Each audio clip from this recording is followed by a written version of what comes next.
Chapter 6. The Secret of Abounding Happiness. Great is the thirst for happiness, and equally great is the lack of happiness.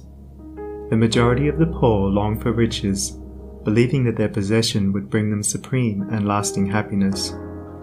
Many who are rich, having gratified every desire and whim, suffer from ennui and repletion, and are farther from the possession of happiness even than the very poor.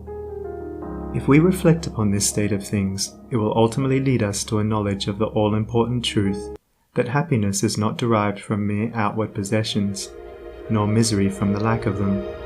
For if this were so, we should find the poor always miserable, and the rich always happy, whereas the reverse is frequently the case.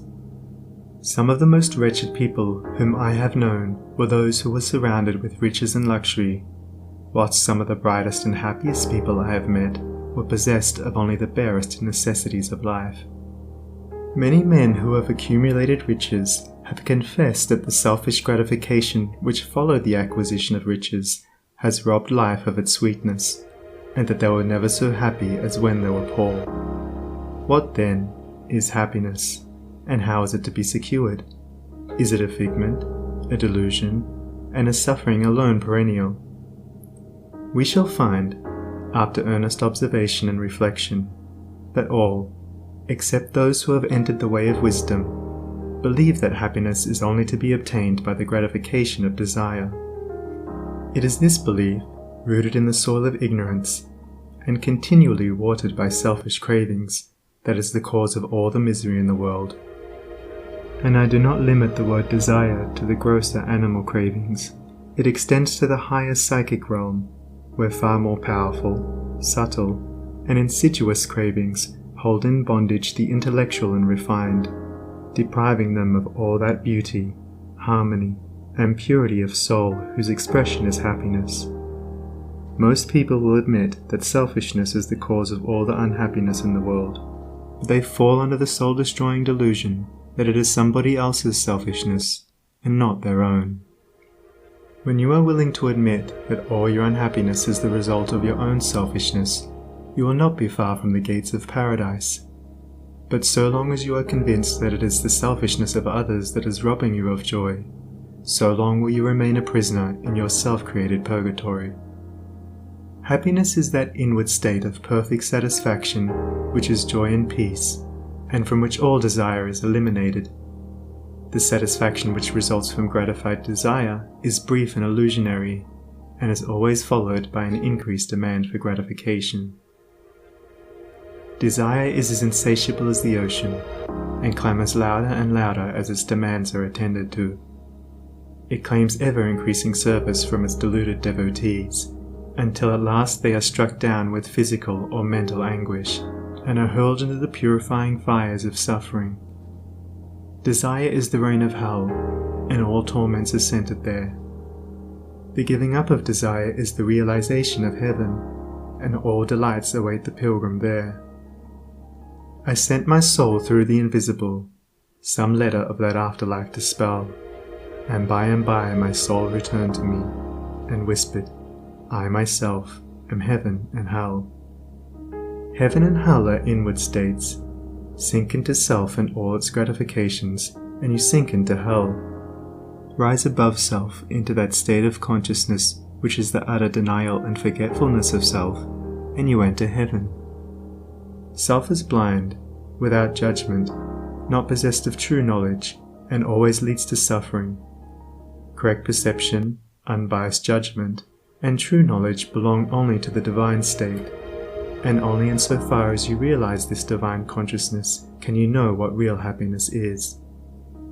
So long as you persist in selfishly seeking for your own personal happiness, so long will happiness elude you, and you will be sowing the seeds of wretchedness. Insofar as you succeed in losing yourself in the service of others, in that measure will happiness come to you, and you will reap a harvest of bliss.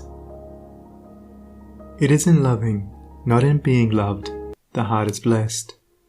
It is in giving, not in seeking gifts, we find our quest.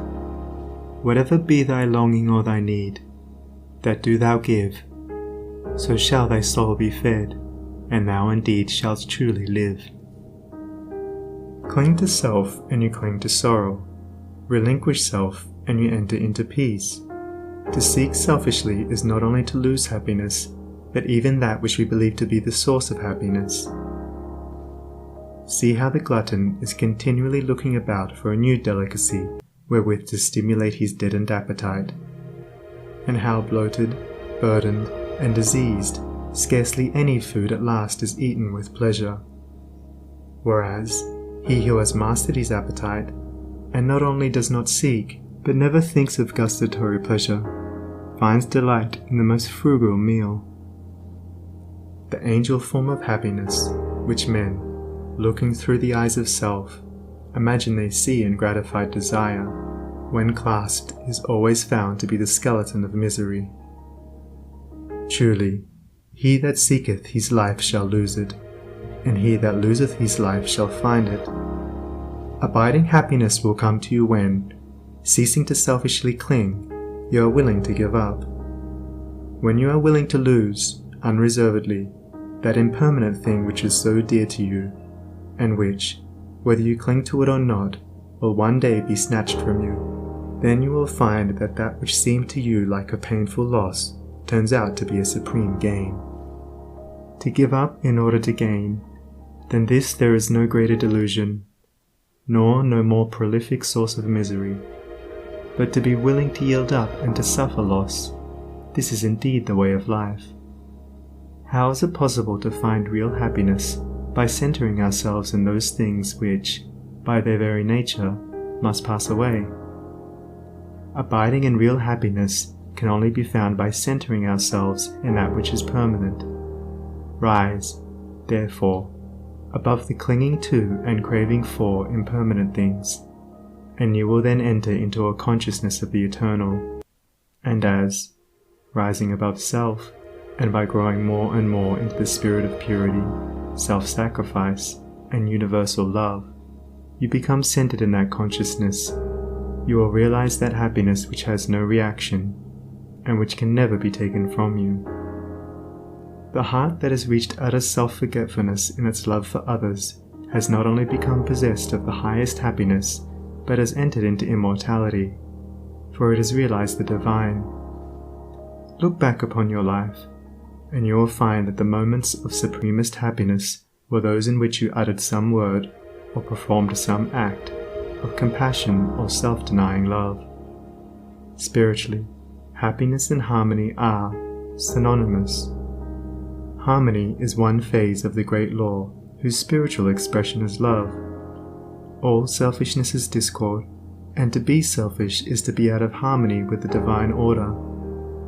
As we realize that all-embracing love, which is the negation of self, we put ourselves in harmony with the divine music, the universal song, and that ineffable melody which is true happiness becomes our own. Men and women are rushing hither and thither in the blind search for happiness, and cannot find it, nor ever will until they recognize that happiness is already within them and round about them, filling the universe, and that they, in their selfish searching, are shutting themselves out from it. I followed happiness to make her mine, past towering oak and swinging ivy vine. She fled, I chased, o'er slanting hill and dale, o'er fields and meadows in the purpling vale. Pursuing rapidly o'er dashing stream, I scaled the dizzy cliffs where eagles scream. I traversed swiftly every land and em, but always happiness eluded me. Exhausted, fainting, I pursued no more, but sank to rest upon a barren shore. One came and asked for food, and one for alms. I placed the bread and gold in bony palms. One came for sympathy, and one for rest. I shared with every needy one my best. When lo, sweet happiness, with form divine, stood by me, whispering softly, I am thine.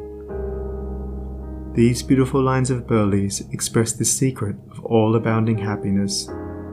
Sacrifice the personal and transient, and you rise at once into the impersonal and permanent. Give up that narrow, cramped self that seeks to render all things subservient to its own petty interests, and you will enter into the company of the angels, into the very heart and essence of universal love. Forget yourself entirely in the sorrows of others and in administering to others, and divine happiness will emancipate you from all sorrow and suffering. Taking the first step with a good thought, the second with a good word, and the third with a good deed, I entered paradise. And you also may enter into paradise by pursuing the same course. It is not beyond, it is here. It is realized only by the unselfish.